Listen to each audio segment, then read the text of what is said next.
bom dia a toda a gente querida que está nos ouvindo aí na Rádio Bandeirantes. E eu estou acompanhando esses seus editoriais, eu tenho sempre muita afinidade com o que você fala. O Brasil precisa muito, muito mesmo que a linguagem da política pare de hipocrisia e que a gente possa tratar as coisas com franqueza e tratar o nosso povo como adulto, porque a enganação está nos levando a essa tragédia. Você estava falando de fome.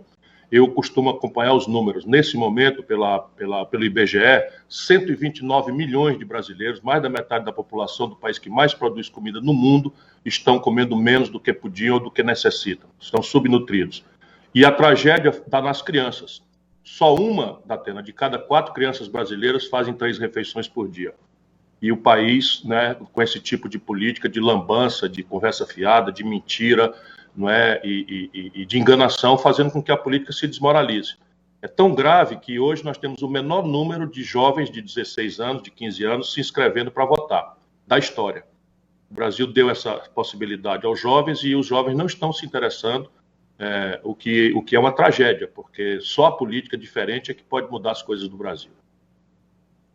Ciro, eu não vou ser leviano de dizer que acho isso verdade. Mas que eu ouvi falar. E que a coisa mudou bem depois do que eu vou falar, mudou bem depois do que eu vou falar. No dia 7 de setembro, quando o Bolsonaro fez aquele discurso que beirava ao golpismo, o Brasil viveu uma fase difícil, aí apareceu o presidente Michel Temer com aquela carta que o Bolsonaro assinou, e de lá para cá o Bolsonaro se segurou um pouco. Dizem as más e boas línguas que até o Lula teria sido consultado sobre essa carta e que haveria um acordo tácito de menos agressão, um pacto de menor agressão entre o Lula e o Bolsonaro para matar a terceira via. Eu não sei se isso aconteceu, seria leviano da minha parte dizer que isso é verdade, mas que mudou alguma coisa de lá para cá. Mas mudou bem, porque os ataques cessaram ou diminuíram bem de ambas as partes. Tipo assim, olha, eu não falo mal de você, você fala menos mal de mim, ou eu falo menos mal de você, e aí a gente mata a possibilidade de surgir um candidato de terceira via. Quer queira, quer não, isso na prática está acontecendo, e está acontecendo também de opiniões claras em editoriais de imprensa. Editoriais não, porque um jornal não é capaz de assumir uma coisa dessa, um site não é capaz de assumir uma coisa dessa, pela força que tem a imprensa brasileira, da qual eu faço parte, e que me levou a tomar algumas decisões pensando muito numa classe que eu pertenço, que também não está muito aí comigo não, mas eu sempre tive respeito pela classe que eu participo, que é a imprensa, é o meu trabalho. Tem muita gente da imprensa que me odeia. Eu não penso assim porque é o meu trabalho, o que eu posso fazer? Eu criei os meus filhos desse jeito. Mas eu já estou vendo articulistas que falavam uma coisa e estão falando outra coisa. E boa parte dessas pessoas diz que, olha, não dá mais tempo para a terceira via acabou. Quer dizer, o Brasil de 2 dias para cá, 3 dias para cá, modo de dizer, mudou muito. Como é que você observa isso e essa capacidade que as pessoas têm em desestimular alguma coisa que fure essa polarização entre o presidente Bolsonaro e o presidente Lula? Olha, sua análise é absolutamente correta e não é recente. O Lula e o PT sabem que se a eleição for uma eleição em que a gente pare para pensar sobre o passado e as causas do momento brasileiro econômico, da tragédia econômica, da tragédia social, nós vamos encontrar ali claramente a impressão digital do Lula e do PT. Essa crise econômica profunda que nós estamos vivendo hoje, o Bolsonaro tem agravado, mas quem produziu foi o Lula e o PT. Tem data. O Brasil caiu 7% do PIB com Lula dando as cartas no governo da Dilma. E o escândalo que o Bolsonaro levou sorte, porque o Moro trocou os pés pelas mãos, transformou os autos num palanque, resolveu ser um politiqueiro e deixou toda... Você falou aí, você não é obrigado a falar tecnicamente correto, você é um jornalista, mas eu, como professor de direito, o Lula nunca foi absolvido, nunca. O Lula manipulou os tempos e as nulidades processuais. Então, quando você anula um processo, você não diz que o cara é inocente, você apenas diz que o processo foi feito errado. E aí volta tudo para a origem. Como o Lula já tem quase 78 anos, prescreveram os crimes. Então, ele nunca foi absolvido, mas na prática ele tá limpo e solto e leve, porque o Moro transformou os autos dos processos E acabaram com a segunda instância.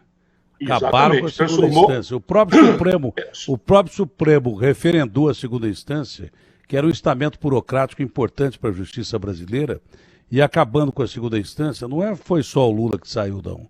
Saiu abrindo as portas do inferno, né? Saiu de repente o Eduardo Cunha e tal, uma série. Que, aliás, eu sei lá onde é que está esse cara, é capaz de estar no meu partido também. Bom, se o partido fosse bom, não chamaria partido, chamaria inteiro. É que eu quis dizer, pode dizer inocentar, para o povo entender. Para o povo entender. Porque, na prática, ele foi inocentado, acabaram com a segunda instância.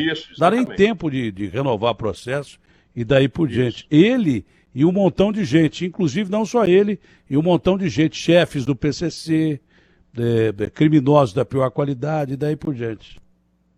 Datena, de novo, você tem razão. Só o Brasil, eu sou professor de Direito, só o Brasil, e isso é claramente para garantir a impunidade dos poderosos, só o Brasil dá 4 julgamentos num processo por crime comum. Nenhum país do mundo faz isso. Todo país do mundo, acabou o segundo julgamento, acabou, a pena está valendo, ou a absolvição está valendo.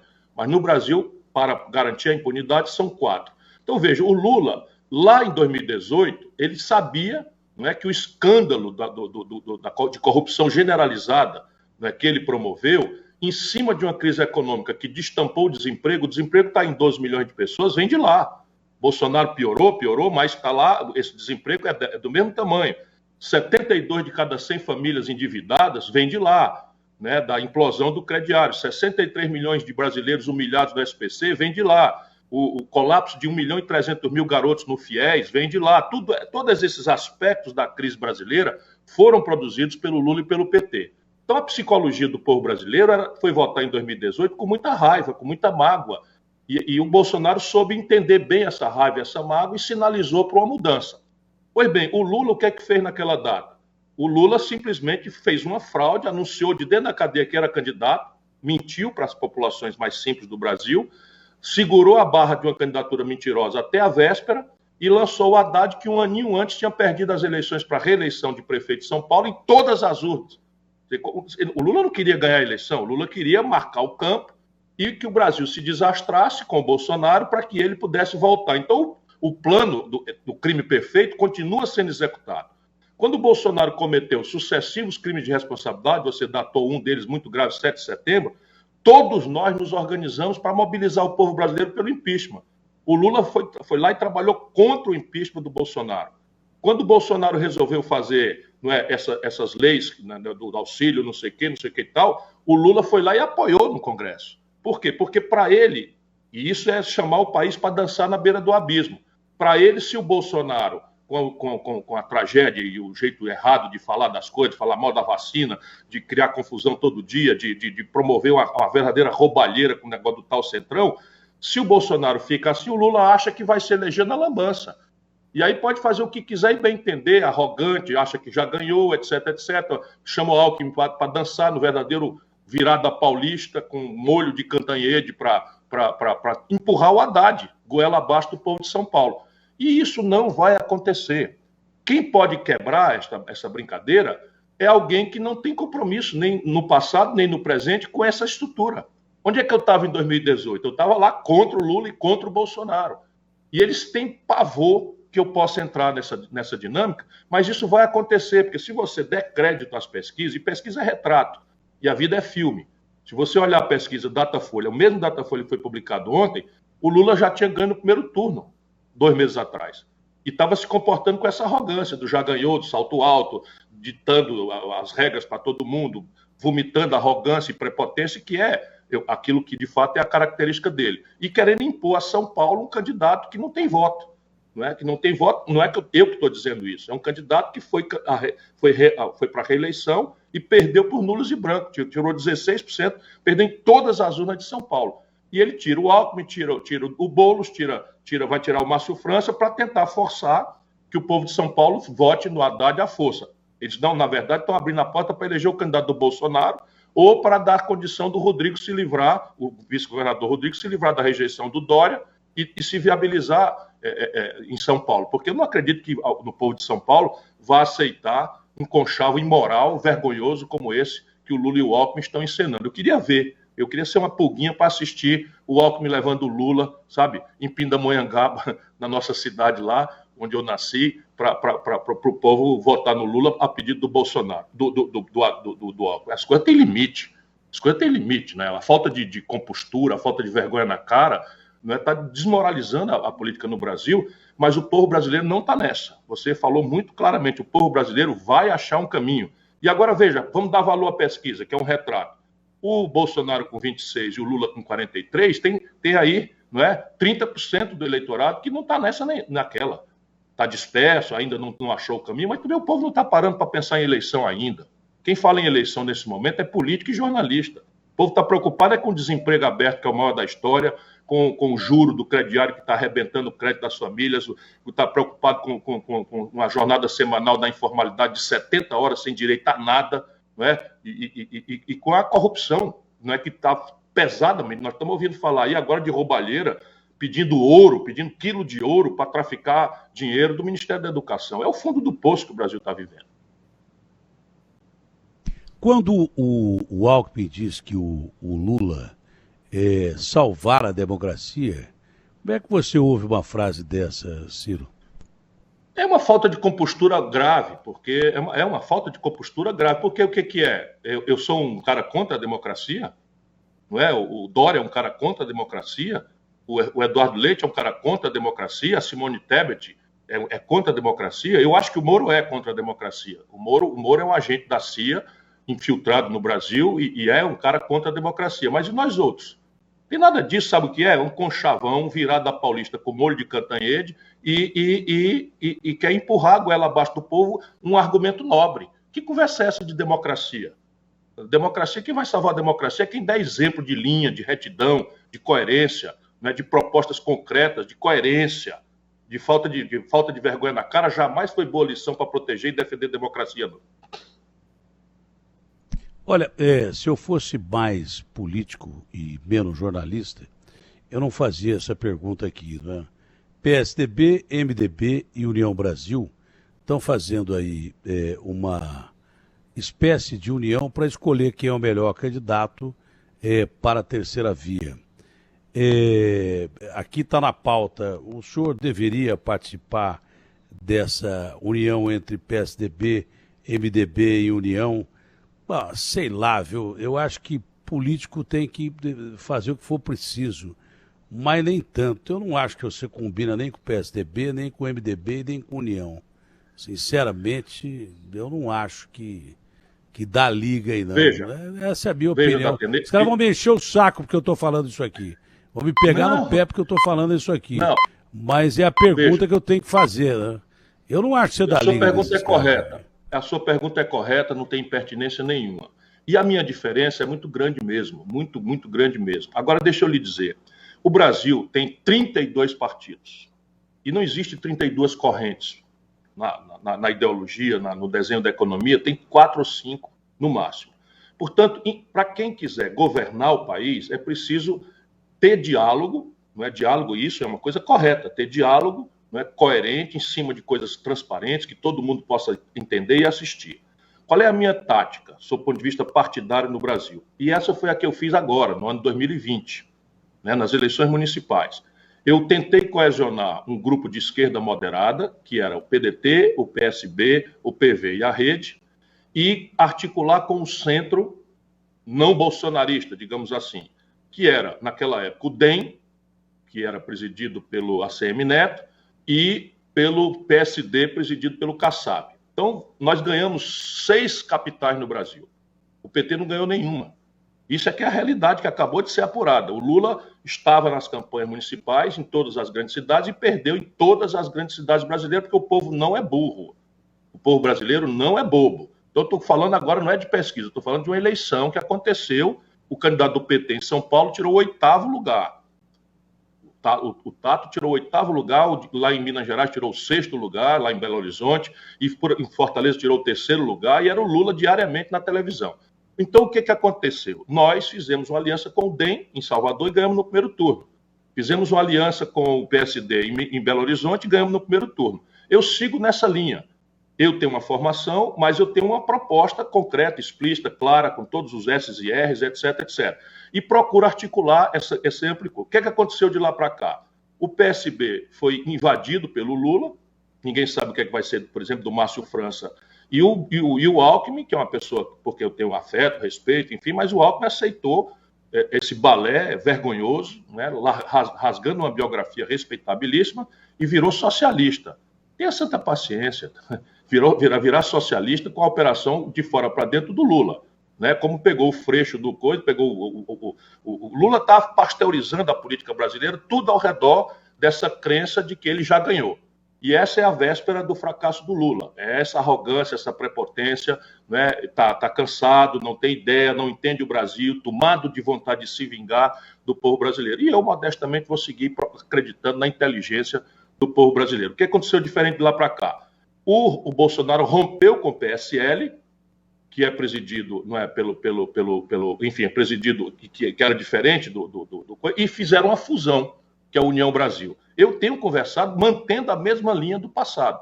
E eles estão acreditando que é possível reunir PMDB, PSDB... E o ACM é seu amigo, né? É meu amigo. O velho avô dele já votou em mim. Então é uma linha de coerência. O Zé Agripino, do Rio Grande do Norte, foi meu colega governador, está lutando. Eu já apoiei o Ronaldo Caiado em Goiás, que é um governador deles. Eu já apoiei o Mauro Mendes no Mato Grosso, que é um governador deles. Então tem uma linha aí, não é, que eu participarei. Eu não acredito, francamente não acredito, que desse mato saia cachorro, porque a contradição é muito grande. Sabe, o que eu tenho a ver com Michel Temer, francamente? Né? Mas eu aceito a convocação de diálogo, né, para não dar, vamos dizer, qualquer pretexto de que eu sou um cara intransigente. Mas o Brasil precisa ter linha, para que o povo brasileiro vote numa linha. E a minha linha é muito clara: o Brasil precisa mudar o modelo econômico e mudar o modelo de governança política, porque a crise brasileira é a mais grave e profunda da história. A inflação, que saiu agora 0,95 num mês, a inflação da cesta básica da Atena está caminhando para mais de 30%. E é uma inflação que não tem nada a ver com guerra, tem a ver com a política do governo. Os preços administrados pelo governo são responsáveis por mais de 70%. É a energia, que subiu 200% acima da inflação, é o preço da gasolina, do querosene, de aviação, as passagens aéreas explodiram. Por quê? Porque eles têm uma política de preço da Petrobras, que a gente já conversou várias vezes, administrada pelo governo. O Brasil é autossuficiente em petróleo, não tem nenhuma razão para o petróleo subir no Brasil por causa da guerra na Rússia, na Ucrânia. Não há razão nenhuma, porque o petróleo brasileiro é substantivamente produzido em real. E nós somos autossuficientes em petróleo. Por que nós temos que cobrar um barril de petróleo por $100 se a gente produz por $10? A gente está vendo o Brasil diferente nos meios de comunicação. Eu acho que muito por causa de publicidade que os caras estão jogando nos meios de comunicação. Essa é a minha modesta opinião, de um velho jornalista. O Brasil está sendo destruído com uma economia global. Isso eles falam, que a economia global está sendo destruída e está encolhendo. O Brasil, mais do que nunca, está dentro dessa economia globalizada e continua sendo destruído pelos reflexos da pandeconomia e pela guerra na Ucrânia, pela invasão da Ucrânia. Não há dúvida nenhuma. Só para a grande mídia, que é alimentada por grandes patrocinadores, isso não está acontecendo. A exceção de jornalistas com capacidade que têm a coragem de dizer o que é o Brasil de verdade, sob o risco até de perder o emprego. Eu repito, um dos maiores caras de mídia disse: olha, não existe jornalismo independente se não houver um faturamento alto e independente também. Então, nós estamos vendo um Brasil que não é de verdade. O Brasil está sendo destruído como a economia mundial está sendo destruída pelos fatores já citados aqui. E vai ser pior, porque os caras vão gastar mais dinheiro com eleição do que com o povo. E aí, quem foi eleito presidente da República no ano que vem, como é que vai ficar? Porque a conta, uma hora ela chega. Olha, por isso que eu tenho procurado ponderar com humildade ao povo brasileiro, eu tenho pedido a Deus que ilumine a minha palavra para eu ver se eu consigo tocar o coração do cidadão brasileiro que não é fanático. Porque o fanático ele não quer ouvir, e eu quero que Deus abençoe, que, como você disse, que vote lá onde ele quiser. Mas a maioria do povo brasileiro precisa, eu peço a Deus que ilumine a minha palavra, entender as causas do problema do país. Por quê? Porque o problema nosso não é derrotar o Bolsonaro.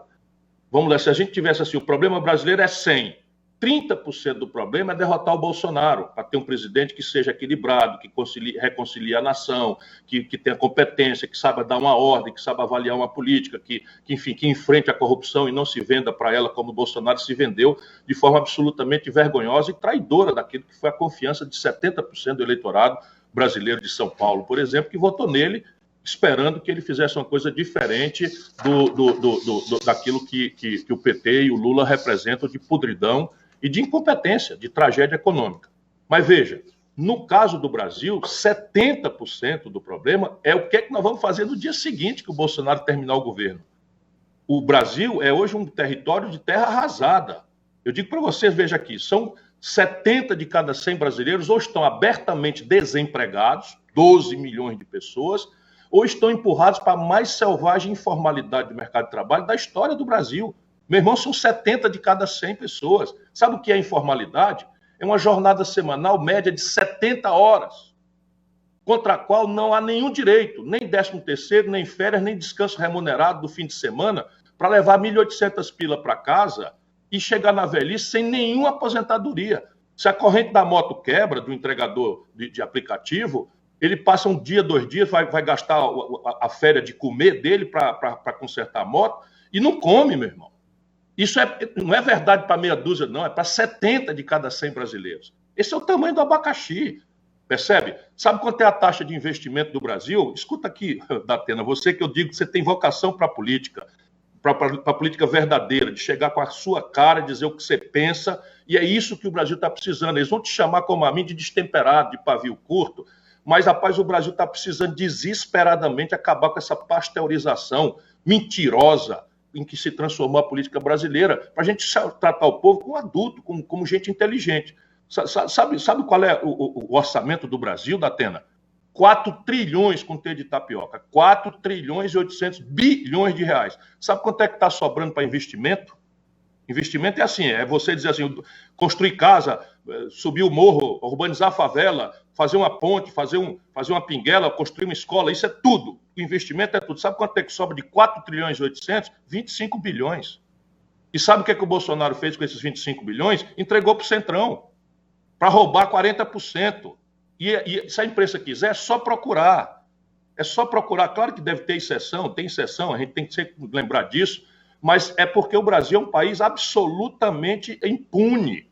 Porque a elite brasileira, ela é corrupta. Ela gosta da corrupção porque ela quer o suborno. Por isso que o Lula se sente tão à vontade de chegar e se acertar com o Alckmin e tal. Por quê? Porque não tem que dar explicação para ninguém. Já vendeu o Brasil de novo para a banqueirada. Quem é que pagou o jantar do Lula com o Alckmin em São Paulo, numa churrascaria de luxo de São Paulo? O PTG, que é o mesmo que está ganhando, faturando aí bilhões de reais, pegou a carteira de crédito do Banco do Brasil de 3 bilhões de reais e comprou por 370 milhões de reais. Esse é o país que nós temos para administrar no dia seguinte. Então vamos fazer da campanha esse jogo de personalidade, Chico contra Manel, Maria e não sei o quê, conversa mole, conversa fiada, e papapá e tal. E aí amanhã vamos ver o que é que vai acontecer. Uma crise eterna.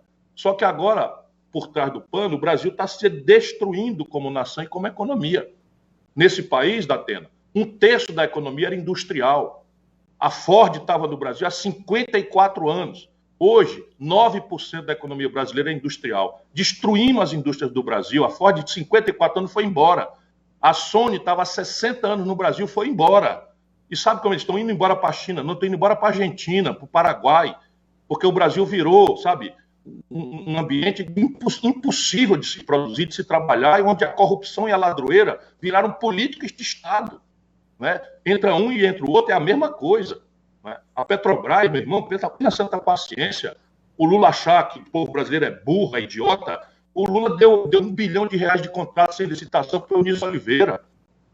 presidente do Senado, que votou pelo impeachment da Dilma, que eles chamam de golpe. Sabe com quem o Lula anda hoje agarrado? Com o Eunice Oliveira. Por quê? Porque ele acha que nós todos somos idiotas, nós todos somos imbecis, desmemoriados, que vamos passar pano para isso. Ele está muito enganado.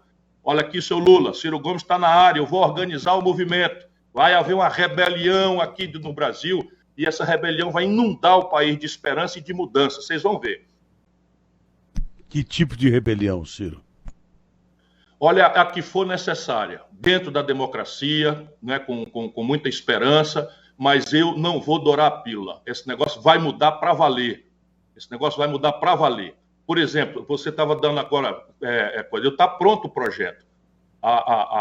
Vai acabar a Constituição brasileira, se eu tiver a honra de servir esse país, vai mudar, e no Brasil, crime comum vai ter 2 graus de jurisdição. Acabou, vai para a cadeia. Pode ser quem for, branco, preto, rico, pobre, vai pagar a cadeia. Isso é, por exemplo, um dos elementos de um projeto que está escrito. Eu tenho sempre aproveitado as ocasiões para dizer, eu não quero que ninguém vote em mim, por mim.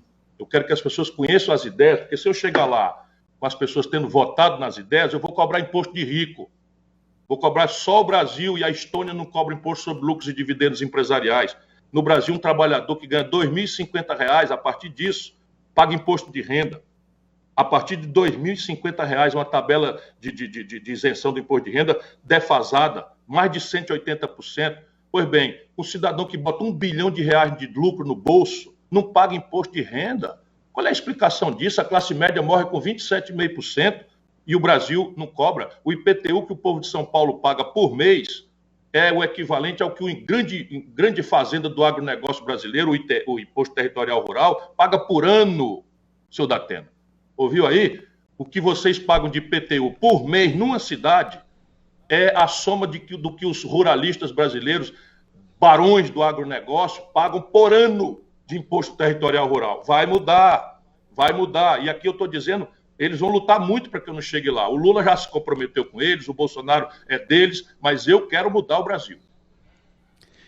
A filosofia que você acabou de explicitar aí, que vai de encontro, não ao encontro do povo brasileiro, é aplicada aqui em São Paulo.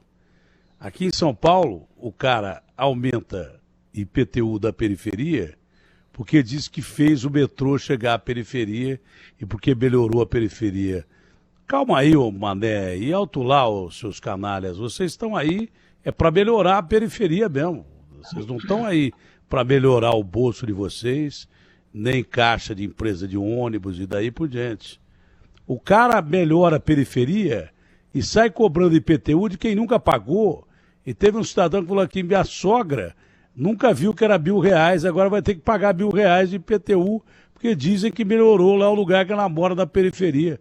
O cara acha que fazer bem pro pobre é um favor o caramba. Você é obrigado, você é empregado do povo. O político esquece que ele é inquilino do poder. Ele não é dono do poder. O poder é do povo, emana do povo e é para o povo. Já dizia o Abraham Lincoln, que jogou de ponta esquerda na seleção dos Estados Unidos. E foi um dos maiores estadistas de todos os tempos. Agora eu estava pensando aqui enquanto você falava, Ciro.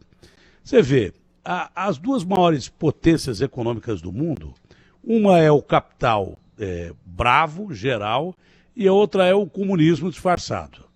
China e Estados Unidos. O que fizeram com a China durante séculos? Né?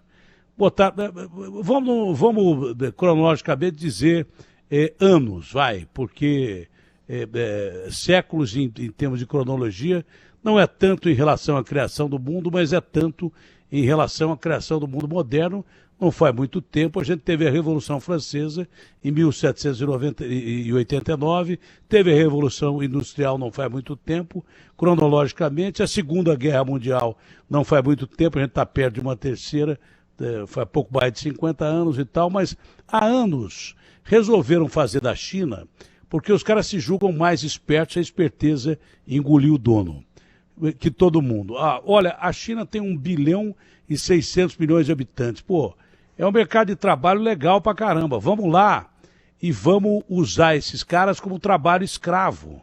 Então foram lá as grandes empresas do mundo e começaram a fazer chinês trabalhar 12, 13, 14, 24 horas por dia, mais ou menos como aqui no Brasil, começaram a botar chinês para fazer marcas importadas que você achava que estava comprando direto da fonte, marca francesa, marca americana, o chinês foi fazendo e aprendeu a fazer.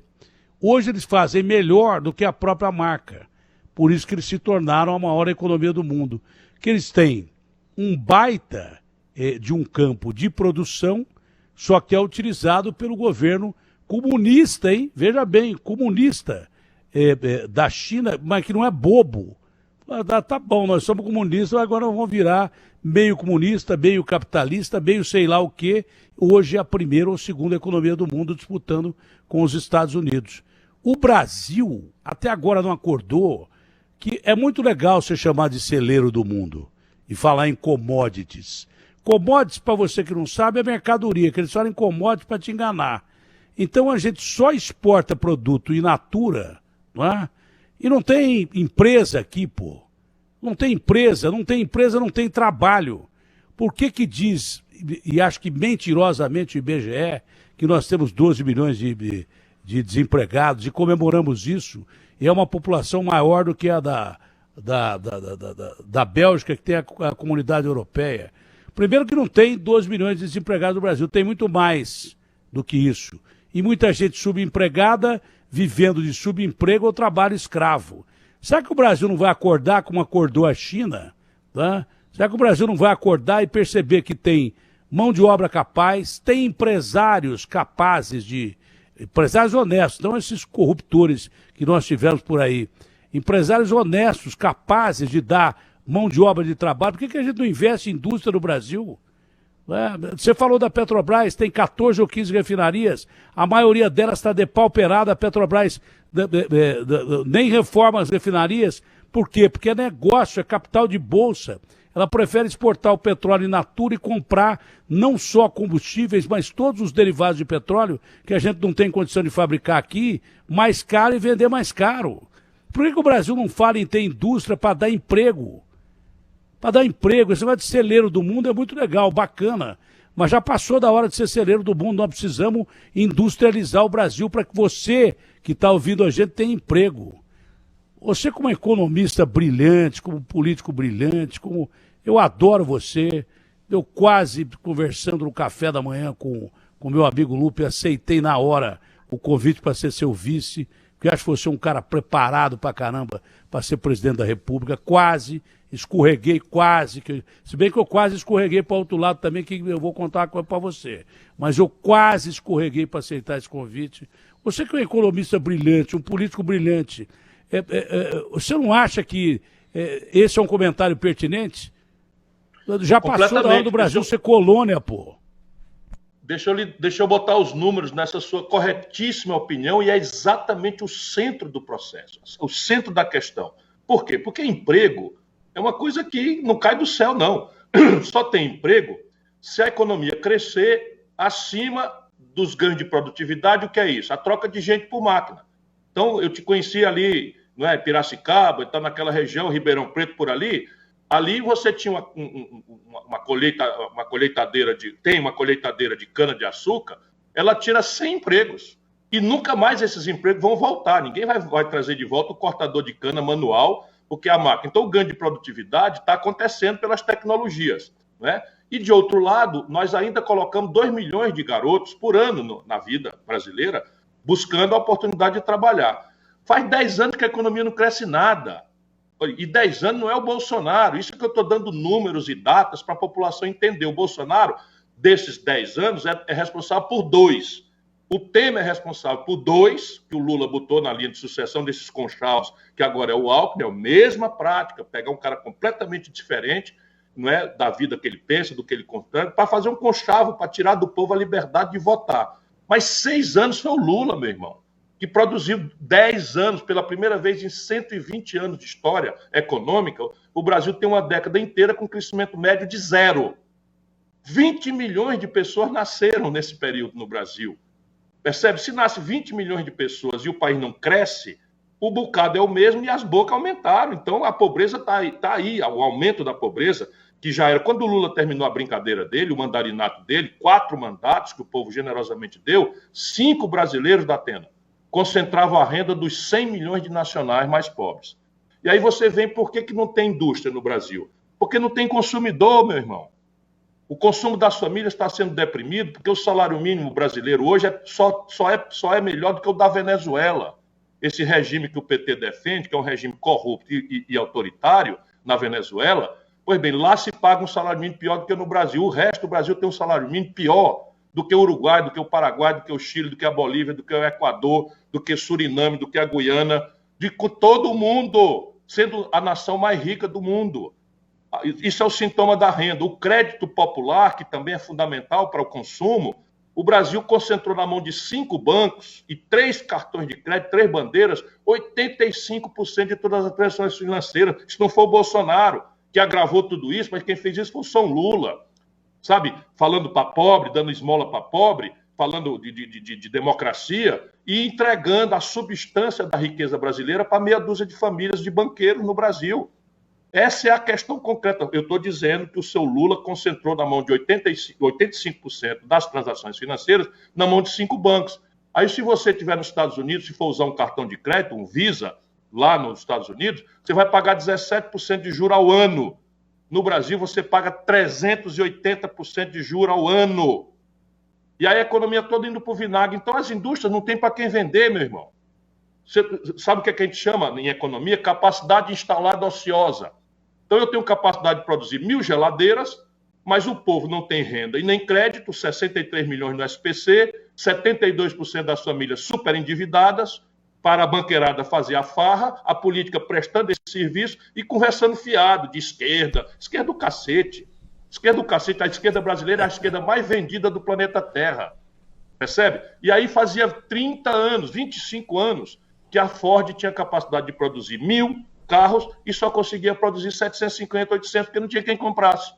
Resultado, liquidou o negócio e foi embora. Compreende? O Brasil tem hoje capacidade de produzir 1.000 geladeiras, dando aqui uma proporção, só conseguimos vender 750. Você acha que alguém vai abrir uma fábrica nova de geladeira se ele sabe que as fábricas que estão aqui não tem para quem vender? E aí o importado vem de fora com o câmbio manipulado. Então o senhor Bolsonaro está repetindo o mesmo filme do Lula e do Fernando Henrique. Alopra a taxa de juros, que no mundo você toma R$1.000 emprestado nos Estados Unidos hoje, quando terminar o ano você paga R$900 de volta. Paga menos do que tomou emprestado. Assim também na Europa há 15 anos. No Brasil você toma R$1.000 emprestado. Se for no crédito pessoal, no fim do ano você está devendo R$4.700. Essa é a grande questão do Brasil. E aí o resultado, o importado chega no Brasil mais barato, porque invade o Brasil de dólar especulativo, que vem só capital motel, passar a noite aqui, levando esse juro monstruoso, pago com dinheiro público que falta para o povo comer, para o povo ter saúde, para o povo ter educação, e aí o real se valoriza. Como é que o real se valoriza se a economia brasileira está indo para o brejo? Só por especulação para tentar ganhar a eleição. É por isso que o dólar cai, que é dinheiro podre. É isso, juro lá no céu, que vai embora. Vem um monte de dólar para cá ganhar juro. Não, o cara fala que o jogo no Brasil é proibido. Você quer mais mercado especulativo e jogatina que você tem? Isso é uma jogatina econômica, pá. E ainda assim com o Paulo Guedes dando calote em grandes fundos internacionais, que é o que ele fez. Ele deu um calote desgraçado para poder pagar dinheiro para alimentar político que é aliado do Bolsonaro. Tá? Bom, é o que eu falei pro Bolsonaro várias vezes, publicamente, e já falei para ele, mas mantendo esse cara aí, mas esse cara me impede de eu gastar dinheiro com político. É como te impede de gastar dinheiro com político? Gastou mais de 30 bicos, os caras do Centrão, pede coisa nenhuma. Ele te dá conselho ruim, ele não gosta de pobre. O Ciro falou do BTG, acho que o Paulo Guedes é um dos fundadores do BTG. E outra coisa, a empresa do Paulo Guedes lá fora, ninguém fala mais. Ninguém fala mais da empresa das ilhas, sei lá, do caramba que tem. O cara ganha em dólar e é ministro da Economia. Como é que pode uma coisa dessa? Agora, é uma coisa muito lógica isso que o Ciro falou, só para você entender.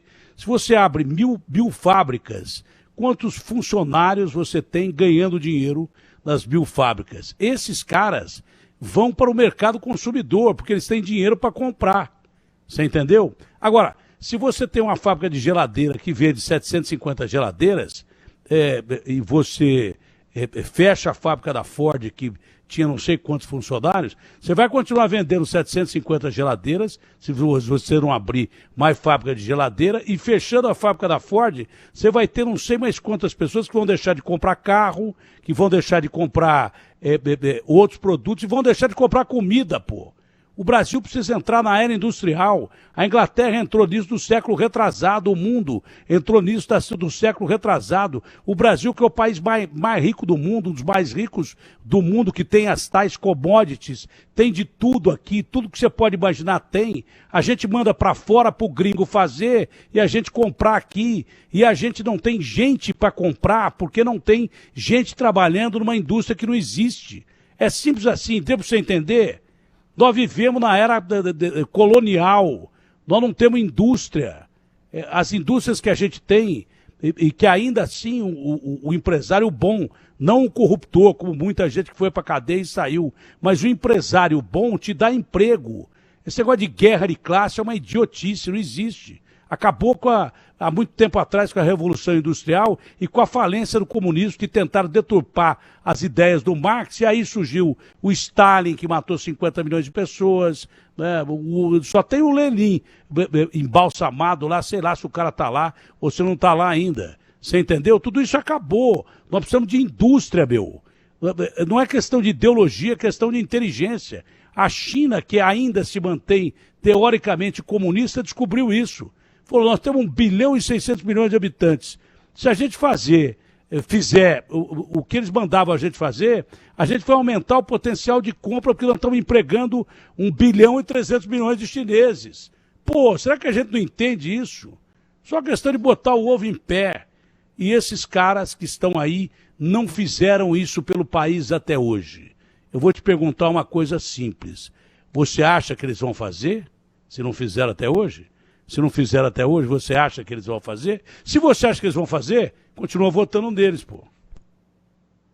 Datena, deixa eu botar um número de novo. É corretíssimo. Deixa eu botar um número nesse seu raciocínio absolutamente perfeito. Em 1980, que do seu ponto de vista de tempo da história foi ontem, o Brasil tinha uma produção industrial algumas vezes maior do que a China. Olha o que eu estou lhe dizendo, era 4 a 6 vezes maior do que a China em alguns setores. Em 1980, o mundo é o mesmo, por bem e por mal, guerras, paz, etc. O mundo é o mesmo. A China hoje é 16 vezes a produção industrial do Brasil. 16 vezes. A China já paga por hora trabalhada mais do que o Brasil paga ao seu trabalhador. Percebe? Mas isso você diz, não, a China é um regime institucionalmente inimitável. Eu também não gosto do regime chinês. Mas vamos aqui. Os norte-americanos fazem isso diariamente. Eles fazem a retórica do livre mercado, mas sabe a internet que nós estamos usando agora? Foi financiada pelo governo americano. A criação da internet, toda a explosão de negócios que esse mundo digital permitiu, foi financiada na origem pelo governo americano a pretexto de defesa. Sabe o celular que as pessoas carregam aí na mão, que podem ver um aplicativo, usar um aplicativo? Foi criada a indústria do celular, a indústria digital, foi criada com dinheiro americano. Eles têm bancos, têm estrutura tecnológica, tudo financiado pelo governo, em parceria com o empresariado.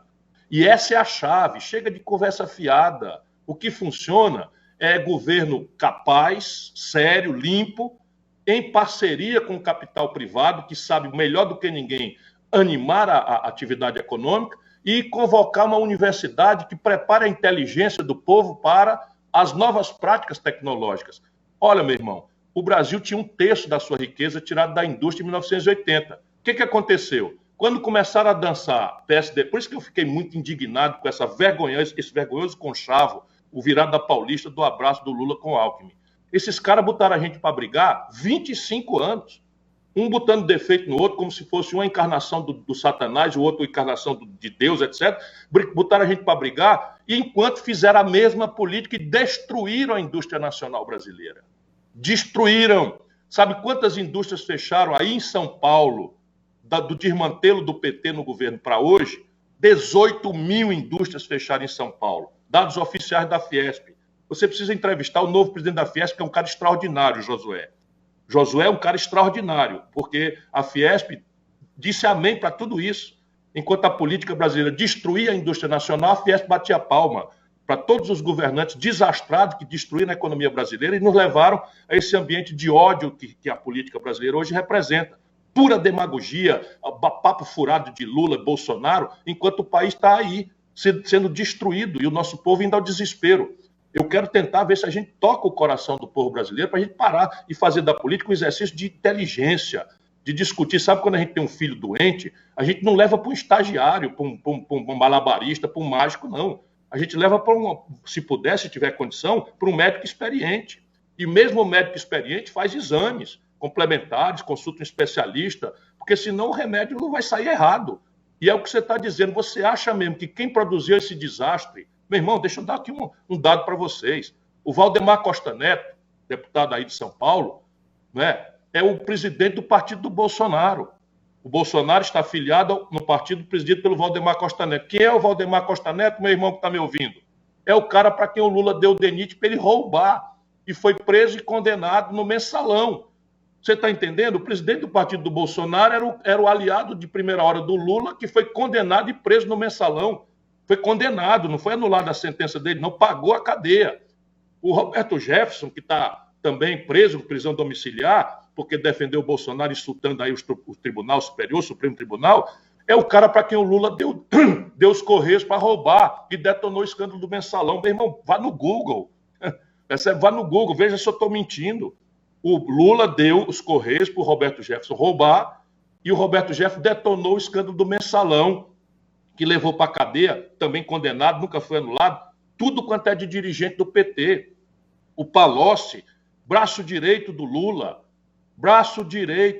fundador do PT, devolveu 100 milhões de reais da pena, dizendo, ó, esses 100 milhões de reais aqui eu roubei com o conhecimento do Lula. Percebe? Ele disse isso. Se ele está mentindo ou não, eu sei que tem uma coisa muito forte. Ele devolveu 100 milhões de reais. Dinheiro que foi roubado do povo brasileiro. Será que o povo brasileiro quer que isto continue? Tá bom, Deus abençoe essa grande nação. Eu vou lutar para levantar uma rebeldia nesse país. Aliás, eu queria, Datena, se você me permitir, convidar todo mundo para entrar no meu YouTube, @CiroGomesOficial. Ali estão todas as explicações desses problemas, as soluções, e convidar você para ir lá, dar uma olhadinha naquilo que eu estou tentando ver se o povo brasileiro aprende, entende, para não ser mais enganado, ficar com o travo amargo da decepção na boca. Votar nos mesmos. Por que nós vamos esperar coisa diferente? É muito simples. Se você vota nas mesmas pessoas, com o mesmo modelo, o mesmo sistema, por que você imagina que vai ser diferente? Vai ser igual, piorado. Porque o Lula agora está com 78 anos de idade, cansado, né? Está acreditando que o crime compensa, que vale a pena, que todo o Brasil foi feito de pateta, porque esse Moro é um imbecil, trocou os pés pelas mãos, distribuiu nulidades e acabou dando ao Lula esse atestado de inocente que ele nunca foi. Ou então ele é um panaca. Como é que fica? Como é que todo mundo estava roubando no governo do Lula, todo mundo denunciou e só ele que não sabia? Nem do Palocci, o braço direito dele? Tenha santa paciência, tenha santa paciência. E o Geraldo Alckmin se abraçar com isso, olha, se eu fosse eleitor de São Paulo, eu estaria muito revoltado com esse conchavão, esse virado da Paulista com molho de cantanhete. Aliás, eu vou fazer um ao vivo, viu? Vou continuar que eu estou inspirado hoje, porque você sempre me inspira. A 12h30 eu vou fazer um Ciro Comenta nas minhas redes. Então ouça o Ciro Comenta. Eu botei a mão na cabeça que eu vi aqui hoje, ainda é dia 25 de março. Não. Depois de conversar com o Ciro, eu fico pensando em tanta coisa. Hoje ainda é dia 25 de março. O tapete vermelho e a banda de música estão bem afinados e esperando. Porque a gente combina demais daquilo que a gente fala. Mas, irmão, mas onde você for, você terá o meu apoio entusiástico. Você é um quadro de ouro. Bom, e você é o meu, porque você é um cara que diz a verdade mesmo e diz sem papas na língua. Ciro, um prazer muito grande falar com você. Fica com Deus e que haja tempo ainda para o povo brasileiro pensar em várias opções. Vai ter. Um abraço grande, meu irmão. Se cuida. Um abraço para toda a gente aí da produção da nossa Rádio Bandeirantes. Se cuidem, queridos. Abraço. O que é Ciro? Abraço. Como é que é o negócio? Ciro Comenta. Como é que é o negócio do Ciro Comenta? Que horas que é? Ciro Comenta é um ao vivo que eu estou fazendo agora nas minhas redes. O YouTube é o que tem maior audiência, é @Ciro Gomes Oficial lá no YouTube. Que horas? Meio-dia e 30. Meio-dia? Meio-dia e 30. Tá bom, Ciro, fica com Deus. Um abraço. É para poder não competir com a sua audiência, que aí é covardia, eu não teria zero audiência. Abraço grande, irmão. Tchau, Ciro. Abraço Tchau. grande.